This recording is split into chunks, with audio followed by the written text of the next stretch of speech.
తిరుపతి జిల్లా వెంకటగిరి మండల పరిషత్ సర్వసభ్య సమావేశంలో రసబస చోటు చేసుకుంది. వైసీపీకి చెందిన పారవోలు ఎంపీటీసీ శ్రీదేవి గత 3 సమావేశాలకు హాజరు కాకపోవడంతో జిల్లా పరిషత్ నిబంధనల ప్రకారం నోటీసులు ఇచ్చారు. అయితే శనివారం సమావేశానికి వచ్చిన ఎంపీటీసీ శ్రీదేవిని లోపలికి అనుమతి లేదని చెప్పడంతో ఉద్రిక్త వాతావరణం నెలకొంది. ఇక ముందుగా వివరణ ఇచ్చిన ఉద్దేశపూర్వకంగా బహిష్కరించారని ఎంపీటీసీ శ్రీదేవి ఆవేదన వ్యక్తం చేశారు.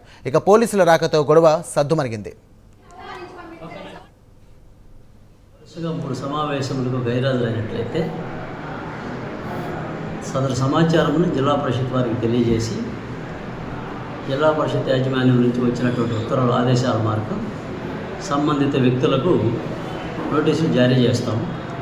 వాడి యొక్క సభ్యత్వం రద్దు అవుతున్నట్టు, సదరు సభ్యత్వం 3 నెలల కాలం ఫలాన్ని పారవోలు ఎంపీటీసీ గారు గైరాజులై ఉన్నందున సదరు విషయమై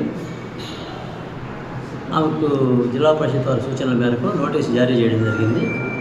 ఈరోజు ఆమె సర్వసభ్య సమావేశం జరగడం జరిగింది. ఆ సమావేశంలో గతంలో జరిగిన 3 మీటింగ్లకు హాజరు కాకపోవడం వల్ల జిల్లా పరిషత్ నిబంధనల ప్రకారం పార్వోల్ సెగ్మెంట్ సభ్యురాలైనటువంటి పుల్లూరు శ్రీదేవి గారికి నోటీసులు జారీ చేయడం జరిగింది.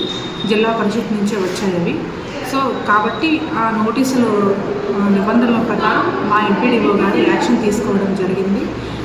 3 మీటింగ్లకి ఏ సభ్యుడైనా హాజరు అవ్వకపోతే సభ్యత్వం రద్దు అవుతుందని చెప్పడం జరిగింది. సో కాబట్టి